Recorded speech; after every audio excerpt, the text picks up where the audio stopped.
coming on a Saturday morning and for coming to our session rather than Gulzar's and Amitabh Ghosh's next door. It's a very odd session, you know. There is somebody who associates herself and thinks that she's a tree. We have a cloud spotter, and I'm a bird watcher. Not very sort of common pastimes. So we are just going to have a freewheeling conversation, and I will start by asking Gavin, what the hell is cloud spotting? Where did you come about this idea? What do you do when you cloud spot?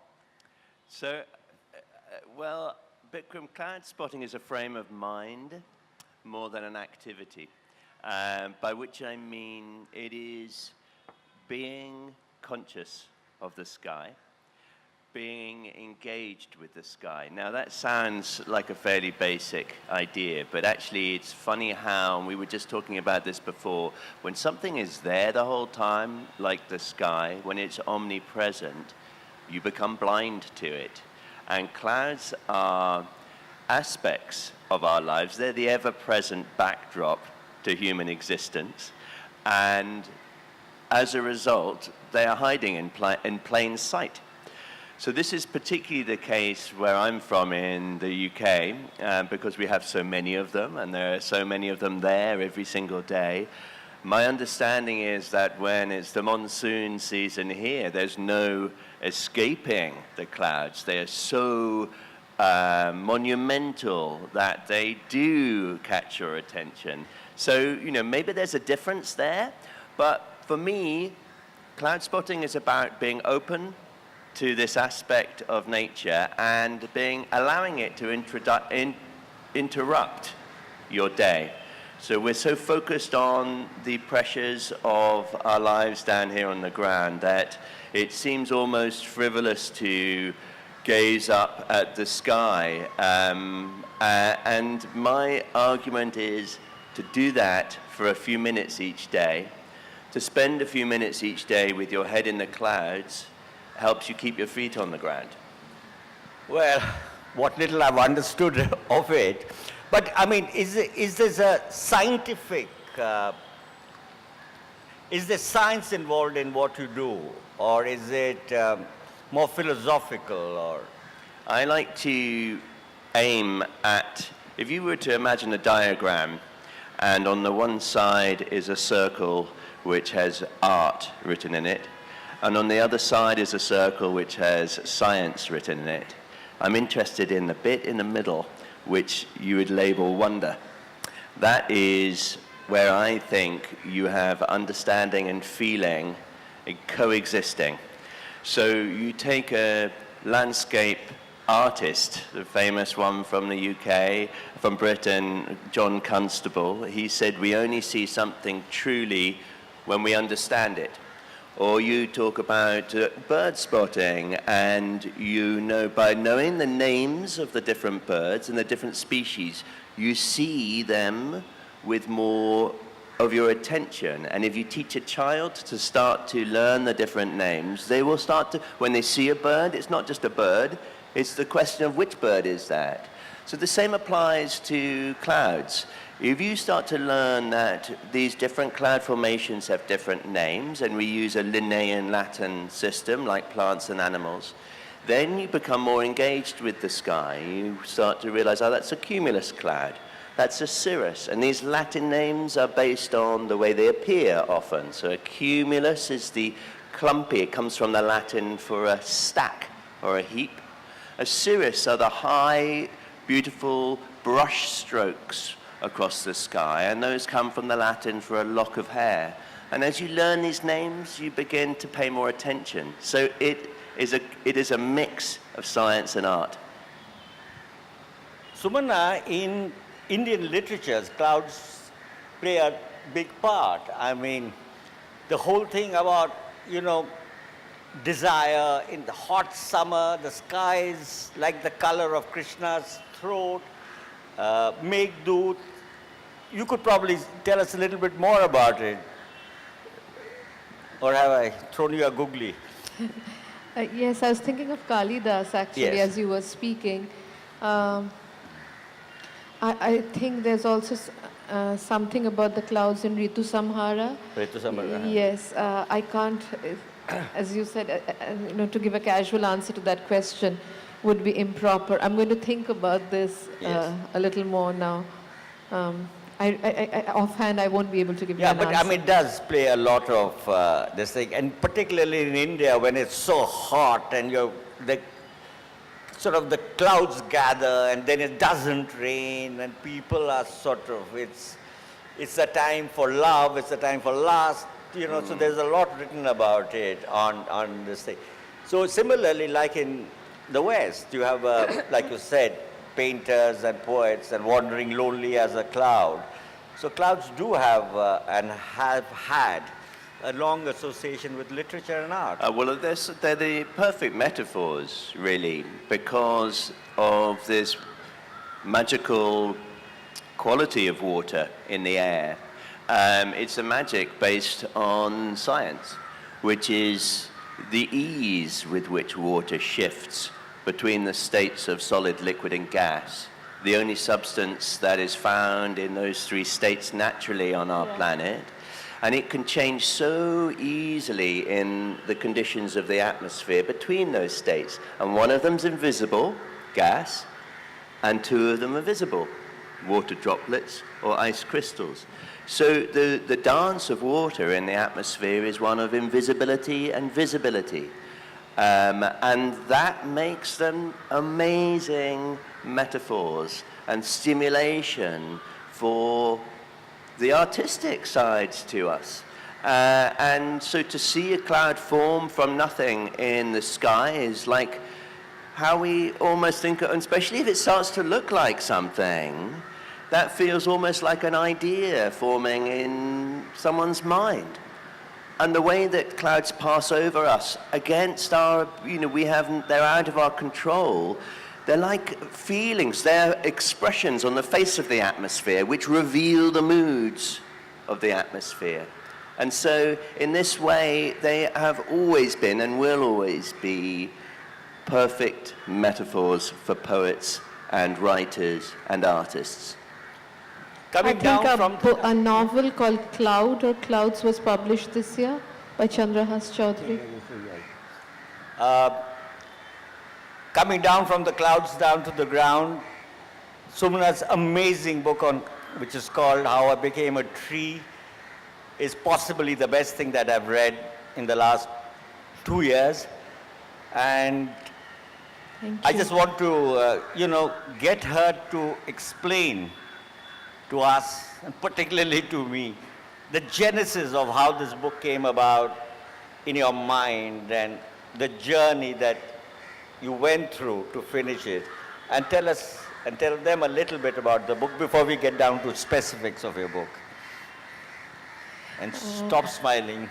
Because I was talking about this with Gavin just about 5 minutes ago when we were talking about each other's work. The space that Gavin works from is also the space that I work from, this intersection between science and, for lack of a better word, the humanities. Academics have begun calling this space a creative-critical space. I'm not sure that's a hyphenated category that I'm actually very happy with, the name of the category. I use these terms to talk about how I became a tree came from.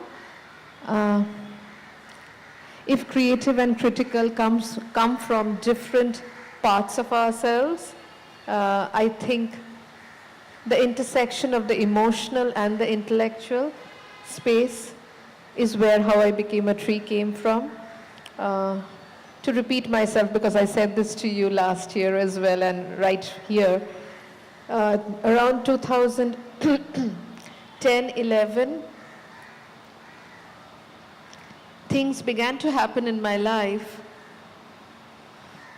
that kind of made me want to leave the social world. If it wasn't, I won't use a strong word like disgust, but a kind of disinterestedness about the social world. And I wanted to live like someone who wasn't human. We like to use these terms in a grand way. Humanism is supposed to be, we say, but it's humane, or, the humanities, humanism. We tend to kind of glorify the idea of being human.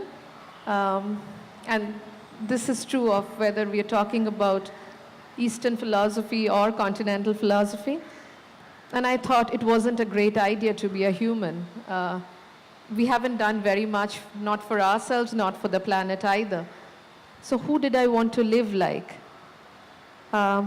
This, I must confess, did not come from an intellectual space right at the very beginning. Hi, Shubhangi. And it came from this emotional space, and I said, who do I want to live like? Do I want to live like a dog? I wanted to live a life that was outside the emotional economy of the human world. It came from a place of deep sadness and hurt at the very beginning. That might have been the trigger, and I can say this only retrospectively now. Then I began to say, I can't live like a dog because, having seen this relationship between a dog and the people who live with it, there is an emotional economy. Do I want to live like a ceiling fan? No, I would lose agency then. I would be dependent on someone. And suddenly it struck me almost like an epiphany that I would like to live like a tree. A few years passed and I began reading about plant life. And I realized, I asked myself this question, whether I was abnormal or whether I was this person, in the whole of human history who had exhibited this desire to live like a tree. And reading about philosophers, scientists, artists, writers, poets, filmmakers, I'm sorry, I discovered that I wasn't the only one.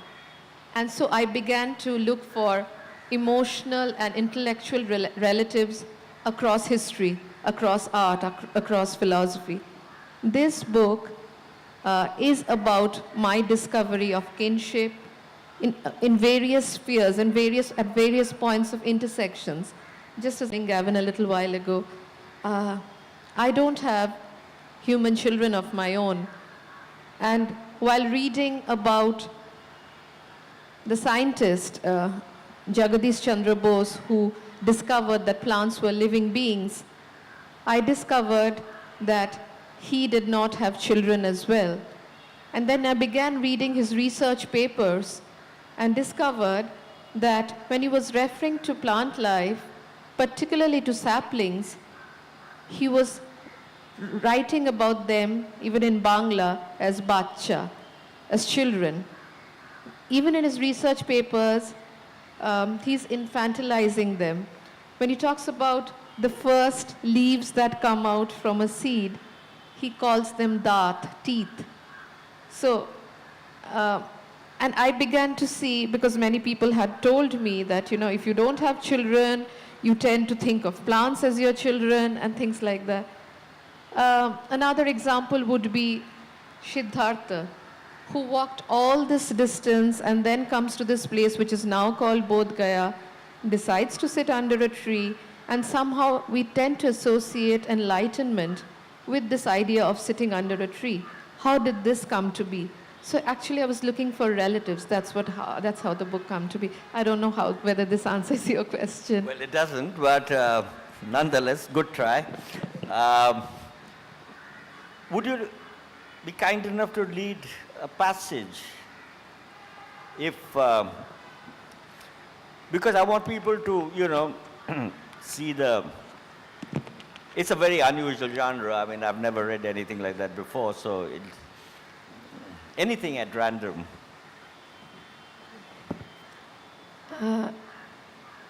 I'll read from the first page. It's a short section called Tree Time. It's my editor who divided these sections. It's not my editor who divided, but who named these sections. So he's called it Tree Time. At first, it was the underwear.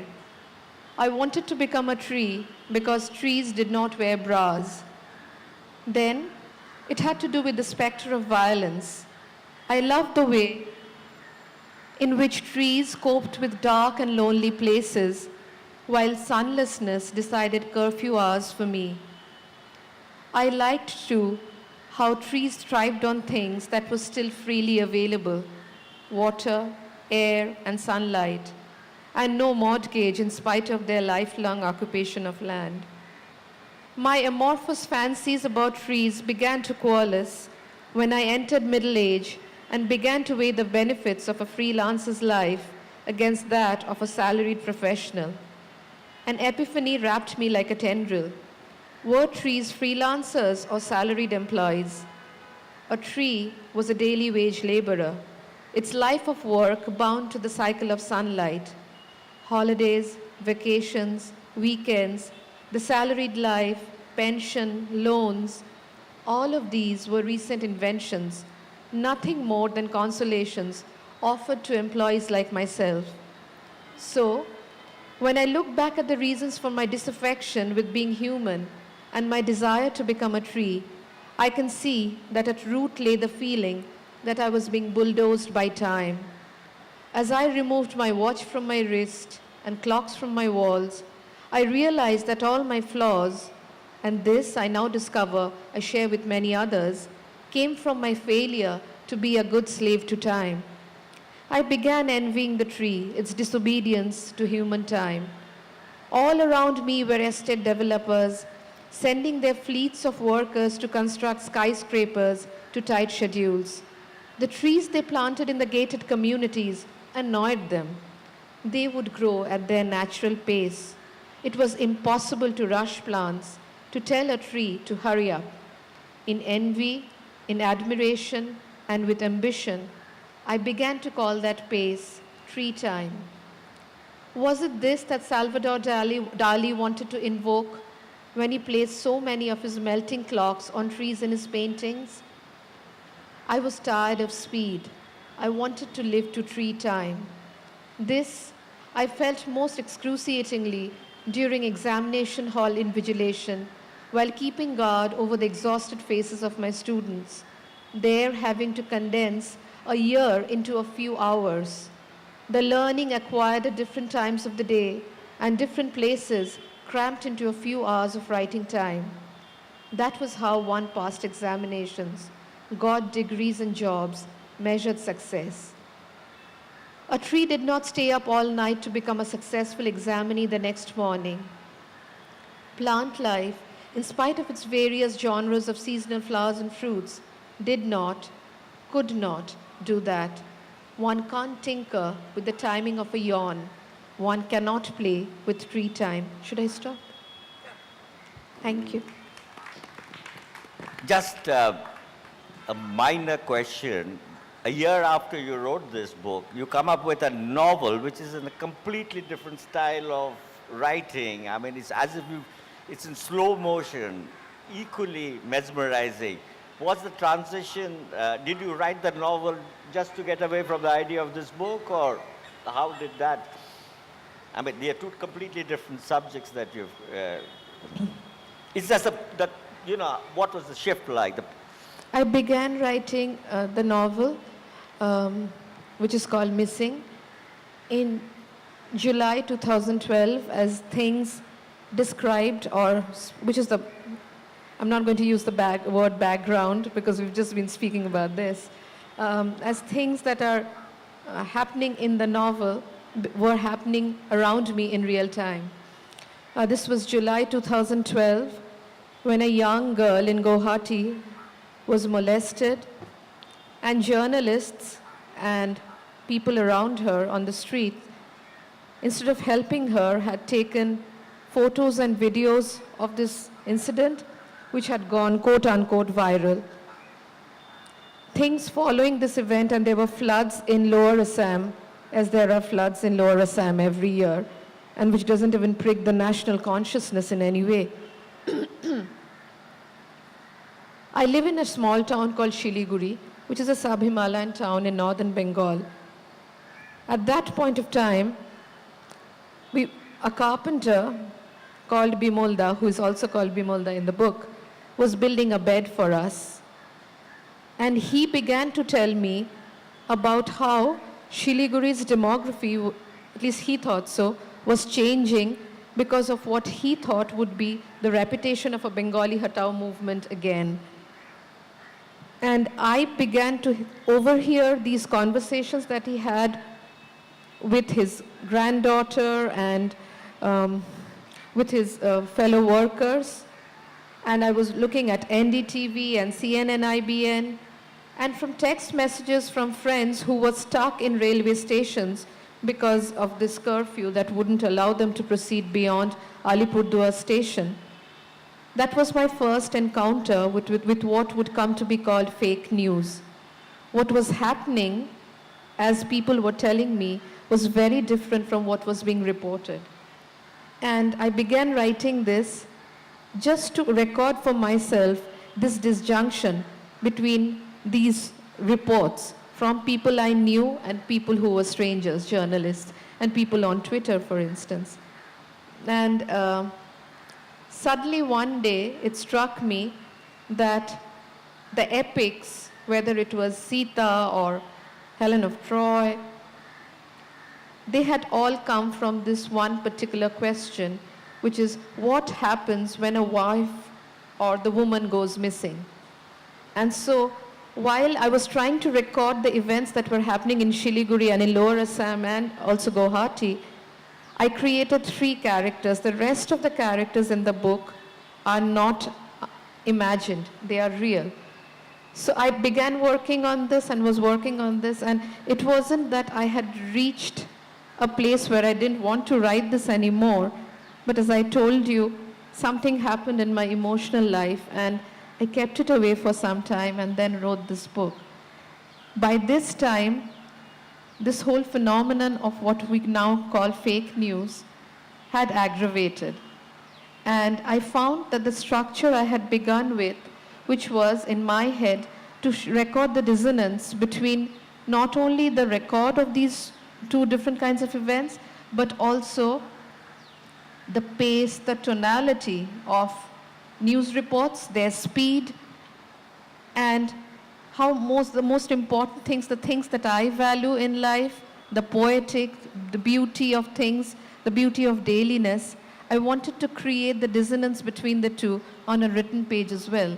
So the blind man in the book is dependent, when his wife goes missing, is dependent on the carpenter's granddaughter to read newspaper reports to him. And I've reproduced these newspaper reports from the Telegraph.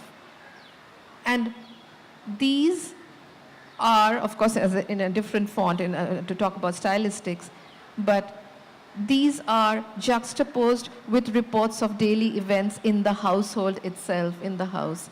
So I don't think I've answered your question again. Well, I mean, the result was spectacular. Coming back to you, Gavin, you have been observing clouds or spotting clouds for so many years. Is there a perceptible change in clouds with climate change? It's a question that people ask, and it's one that we don't have a straightforward answer to. There have been some studies which have found subtle changes in the distribution of clouds and the cloud heights at different latitudes around the world. But, I mean, it's more importantly, actually, is looking at it the other way around, which is that the uncertainties around clouds, because they are the embodiment of chaos in our atmosphere, we can't very easily contain a piece of atmosphere and study it. So it presents challenges for scientific study because everything is interconnected on such a large scale. And the way clouds affect temperatures is not straightforward. The low clouds reflect away more of the sun's heat than they trap in of the Earth's. Whereas the high clouds, they allow more of the sun's heat through compared to how much they trap in of the Earth. So you have a slight warming effect from the high clouds and a slight cooling effect from the low clouds. And the problem is that with models, when we try and anticipate the changes in the global climate over the next 50, 100 years in computer models, it's always the clouds that mess it all up. They're the wild cards that confound our ability to accurately predict what's going to happen. And what's interesting about that is we don't know if as global temperatures rise, if that means there'll be more low cloud or more high cloud, and where it will be distributed. So there's the feedback is something that's quite obscure to us. And it has resulted in really a renaissance in the study of clouds, the need to fill in those gaps so that we can have a better understanding of how they work. And we've almost got back to, so the 1802 was when this naming system for clouds was first devised by a Quaker who lived in London called Luke Howard, and he was a great observer of the sky, and he loved the sky, and he gave a talk at his local science discussion group on the classification of clouds. And he said, why don't we use a Latin system in the same way we do for plants and animals, and maybe it could work like this. And he came up with the term cumulus and stratus and cirrus, and then he talked about how they could be combined. And this caught the imagination not only of the scientific world, this was before meteorology was a science, but it was part of the whole birth of that science. And it also caught the imagination of the artistic world. And so poets like Shelley, like Goethe, wrote a poem about this man, Luke Howard, and how he had given a language to the sky. So it had this big effect, and that was a time that throughout the early 19th century was a time when people became aware of the clouds, and there was a mass interest in this new language for the sky. And I feel there's a kind of renewed interest now, which is driven not so much by a language for something that was previously unspoken, but now a kind of need for a deeper understanding that's to do with our future and the climate. You know, in the bird world, and as a bird watcher, we occasionally, once every 20, 30 years, come up with a new bird, you know, which drives everybody to extreme excitement. But have you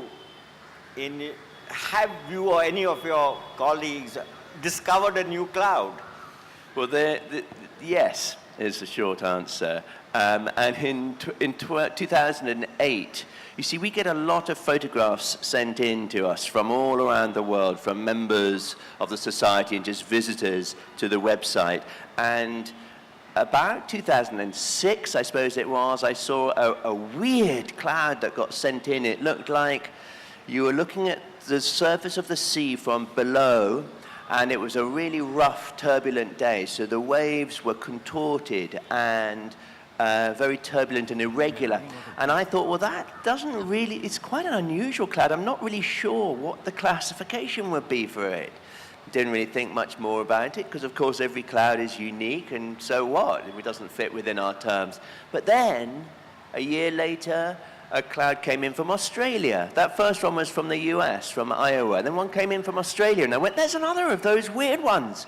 The weird waves that kind of, we've got a term for wave clouds, undulatus, but these don't look like the normal ones. There's another one. And then maybe 6 months later, there's one from somewhere in Europe, in Belgium. And after a while, I thought, wait a minute. So if we've got these clouds, they don't fit in with the terms that we've already got. Maybe we need a new name. Maybe we need a new Latin term. And I kind of sort of half lightheartedly said, I think we should have a new name for this cloud. But as they kept coming in, I started actually believing in that idea a bit more fully. And then I thought, how do you go about naming a new cloud? And I know every one of you has thought this question at one point or another. How do you go about coming up with a new classification of cloud? That seemed an interesting idea to me. So I found out you have to go to the World Meteorological Organization. They police the naming system. They produce this book called the International Cloud Atlas. It was first published in 1896. Every few decades, they might do another edition of it. And that gives the definition of all these classifications of clouds. Someone said to me, if you want a new cloud type to be official, it's got to be in the International Cloud Atlas, all right? It's like having like being in one of your books, all right? If it's a bird classification. And they said, but don't hold your breath, because they don't do anything in a hurry. It's the WMO, the World Meteorological, they're part of the United Nations. It's a UN organization. They don't publish these books often, and they're in no hurry to do another one, because it's a real hassle. They have to send it out to all the meteorology sort of departments all around the world, and it's a big deal. So they said, don't hold your breath, and I don't really get very excited, but over time, journalists, whenever they wrote about the Cloud Appreciation Society, got interested in this idea, and they called up the WMO, and they say, is this going to be a new cloud then? And they got more and more angry, and they said, no, we're not planning on doing a new version of this book, until eventually they got worn down by the media. Though it just came in waves, and it was nothing to do with me. It just seemed to come by itself. They got worn down by the media until eventually they went, all right, we're going to look at doing a new edition of the International Cloud Atlas. They'd only just done one in 1974. They felt they'd only just done one, but they were going to do another one. And this time they realized we should do one it's online. That's a good reason to do one anyway. And we'll look at whether there should be any changes. And in that, they did eventually. They got some meteorologists around the world to look at this, and eventually they added it as a new classification. And it's the first new classification since 1951, I think. Well done. Congratulations. I just, we are dependent on clouds. I mean, India, is dependent wholly on monsoon, or mostly on monsoon, very little canal irrigation in India. And so the difference between food and hunger is really rain and clouds. So I often read in the newspapers a plan to seed clouds. The clouds come, it doesn't rain. Is there any merit in this concept of seeding clouds? So the concept of cloud seeding is, the science, shall we say, of cloud seeding was, it was a process that was invented in the US at General Electric in the 1940s. And the idea of this is that you have a cloud, and if it's a tall cloud, then it's likely to rain, because the way rain starts is when a cloud grows tall, the droplets at the top freeze. And once they freeze, the little ice crystals that form grab onto the moisture in the air much more tightly than the droplets. So as soon as freezing happens, that little shift of the first bit of ice starts at the top of a cloud. Those ice crystals grow large, because you had lots of tiny droplets which all stay suspended in the air. But as soon as a crystal starts, it grabs all those droplets and it grows large, and that means it can start to fall. So that freezing process in the upper reaches of a cloud is crucial to rain and precipitation. And they realized at General Electric that you could help that process. Because up in the higher parts of clouds, the droplets are very cold. They're called supercooled droplets. And because they're tiny droplets, they can stay very cold, minus 15 degrees Celsius, minus 20 degrees Celsius, still as droplets. They behave differently from a glass of water down here on the ground. And so they want to freeze, but they need something to get started on. They need like a pearl forms inside an oyster when there's a piece of grit that the pearl forms around, some little speck of something. Well, the same happens up in the sky for droplets to form upon when water condenses, but also for ice crystals to form. They need a seed. And that seed could be bits of volcanic ash. They could be pieces of salt that have come off the sea spray. Lots of the particles in the atmosphere work to help that process, but you can introduce the little seeds yourself artificially, and then all those droplets at the top which are waiting to freeze, they're super cooled, would be encouraged to freeze more quickly. So the idea, they spray up in a plane these tiny silver iodide crystals, which are the right shape to be similar to ice crystals, and this would encourage the cloud to rain. And it encouraged the cloud to rain more. Now, it's impossible to ever really have an experiment or to determine accurately how effective it is. The general understanding is that it will increase rainfall by maybe 10-20% from a cloud that was already going to rain. So you can't really produce rain from nothing. But that whole idea of being able to control the weather is so magnetic to us humans. We love to control, and we love to dominate our surroundings, and that's why that urge is why we've become so successful as a species on this planet. And the sky is constantly confounding that urge and that desire, which is part of the beauty of the sky for me, this ungovernable aspect of it. So to meditate upon the sky is to meditate on something that you can't control.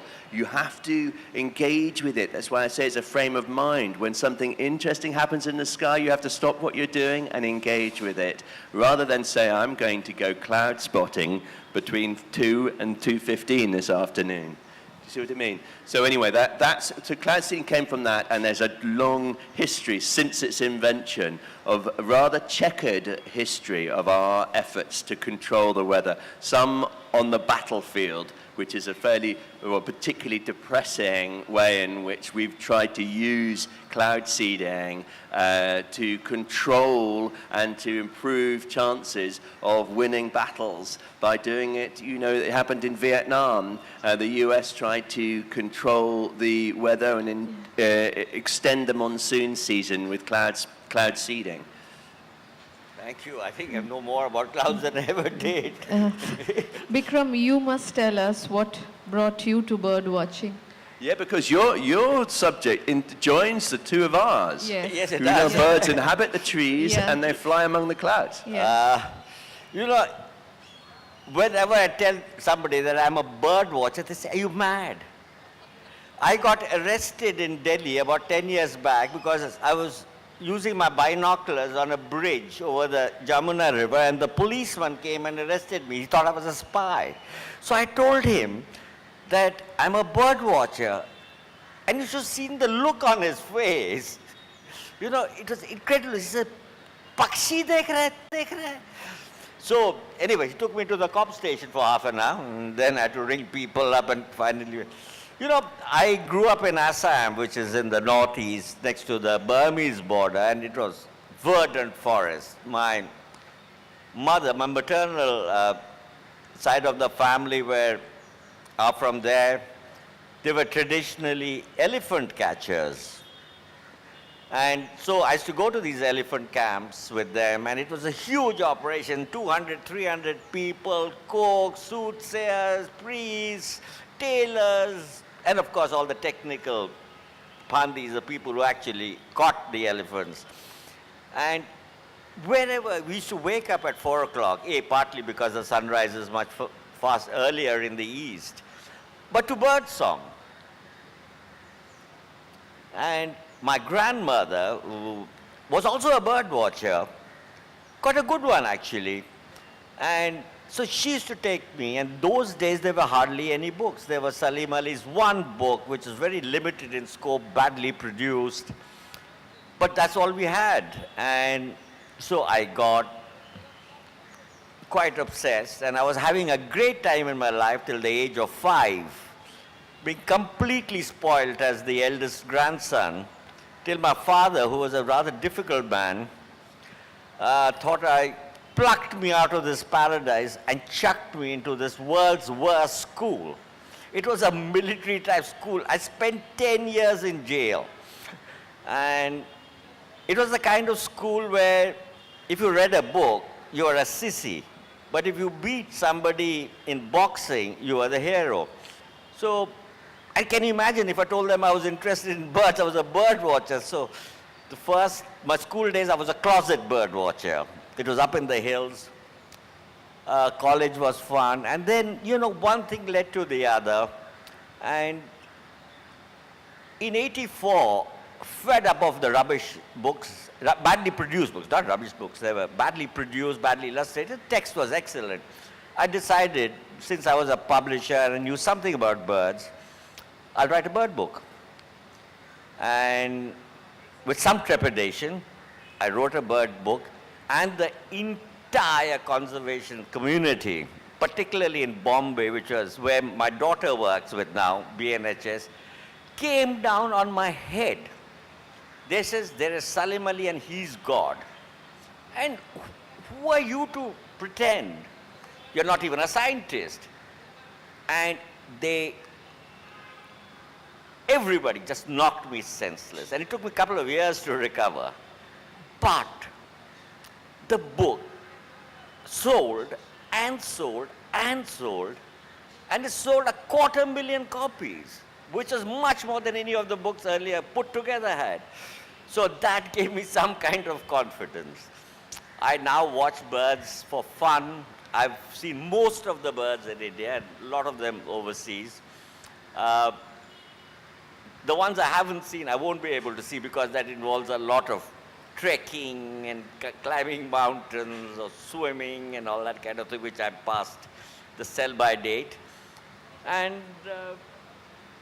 I just love it. And then I got interested in the history of bird watching in India, which is now my passion. Who are the people who studied not only birds, but insects, butterflies. And on the 18th of January, I'm back in Bombay talking about the natural history of India. Who are the people? Trees is a big part of it. And much to my joy, none of them were botanists who studied this thing. They weren't scientists. They were army surgeons. They were army doctors. They were engineers. They were meteorological. Somebody worked in the postal service. And there are books, like the book on moths, are still written about a century and a half back. So you can imagine the kind of work they do. And I'm fascinated by the subject. Unfortunately, nobody else is. So that's a part of life. Do you think that sense to which you said, at your school, it was like not an acceptable interest, and that then, with the publication, people were, who are you to write a book about that? A lot of that happened. But do you think that need to stand up for your interest, despite people's reaction, has actually fueled your passion in a way over the years? Well, like I said, quite frankly, I was very, very emotionally sort of distraught when the whole establishment came down on my head. And thanks to the book selling and going into 4 editions and, people coming up to me, the press in the West, the Western establishment, every 50th person in England is a member of the Royal Society of Protection for Birds. Every 50th person is also the richest NGO. And so there's an obsession about birds in the West, and they were very kind to me. And they said such a book was needed. Other publishers came and said, would you write one slightly more serious, slightly, for children? So it was a good thing. And then I said, look, I must write one book, which hopefully will be the last book I write, where I'll cover everything.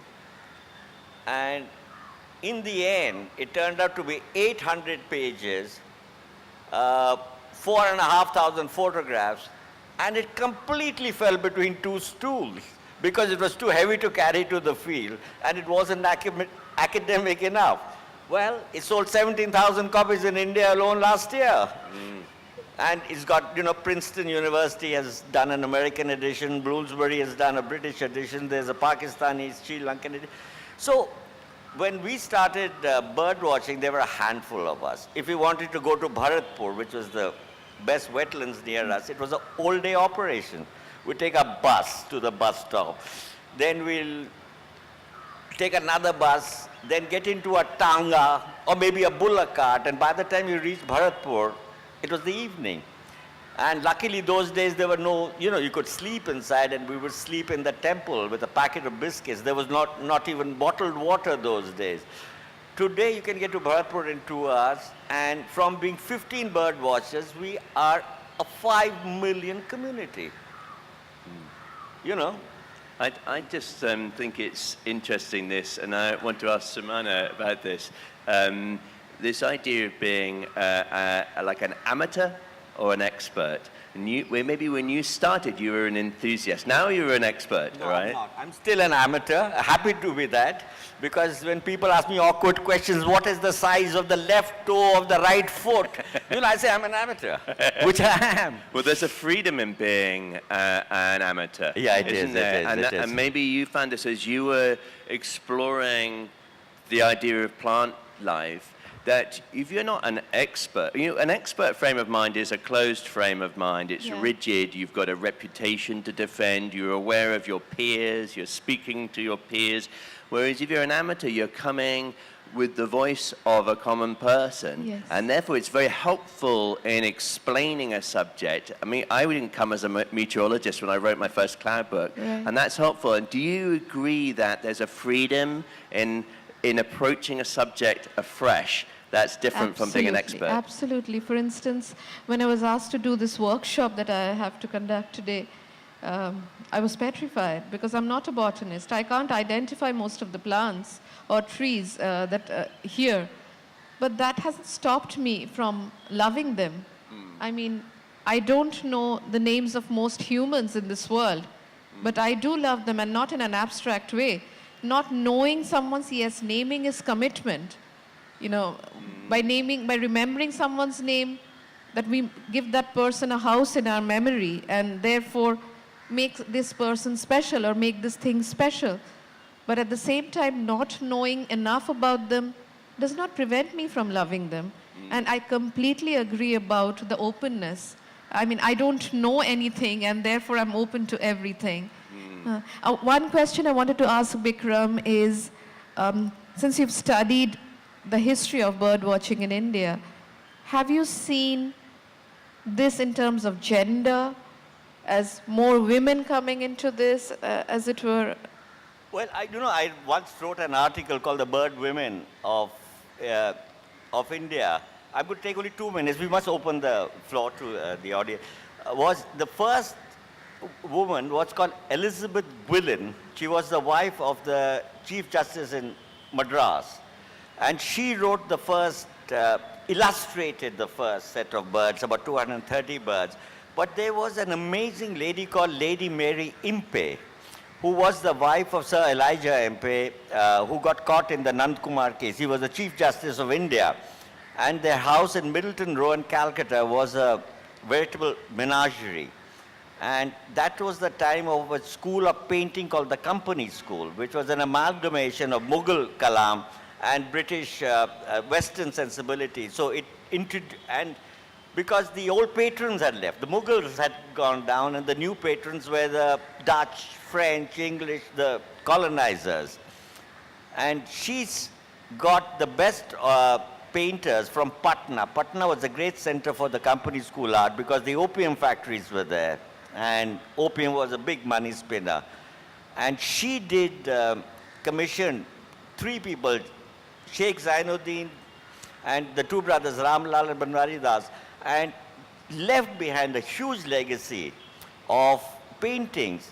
And from the monal pheasant was named to science, was discovered to science by a painting done from her collection. And therefore, it's called Impeyanus, after Lady Mary Impey. So there were lots of women, and today the two true experts on Indian birds are women. One is Carol Inskip, who's British, and there's another one called, Dr. Pam Rasmussen, who's American, who's come and changed the entire classification on his head. And they are both the leading authorities, so there is a lot of gender. We have only 5 minutes, but if there's any questions that anybody would like to ask, I'll be very, yes? Thank you, that was so interesting. Question for both the panelists. Do you believe that we become what we seek? And therefore, do you feel you become more of a tree? And do you feel you become more of a cloud? I was always a birdie, so. This is your question. This is. Gavin, you first. I think for me, I'm interested in clouds because they're very opposite from me, actually. When I give a talk, I like to know exactly what I'm going to say. I like to plan it out. I like it all to be sort of clearly structured. And I like to know what's happening. So that's the opposite to clouds, which are ephemeral, momentary, chaotic. It's the beauty of chaos. So for me, to engage with the sky is to change my natural perspective. So for me, maybe I've become loosened, all right, by my interest in the sky, and I've embraced chaos more by my interest in the sky. But it's really interesting because it provides, it's not like I'm speaking as some guru who is constantly floating in this ethereal kind of mode. I'm saying the value of engaging with the sky is one that I need as much as anyone else. And for me, I need to remind myself to stop and look at what's happening above, to remember that here in an urban environment, the sky is the last wilderness available to you, and to not be distracted by everything down here, but take a moment. So it's a learning thing for me. Maybe I've become a little bit more like that, but I'm never going to be a cloud. The book, as you know, is called How I Became a Tree. There's a difference between becoming and being. Yeah, so becoming is a process. And I think I am in process, like most of us, all of us. To be there would be the end of something. And I wouldn't want to get there.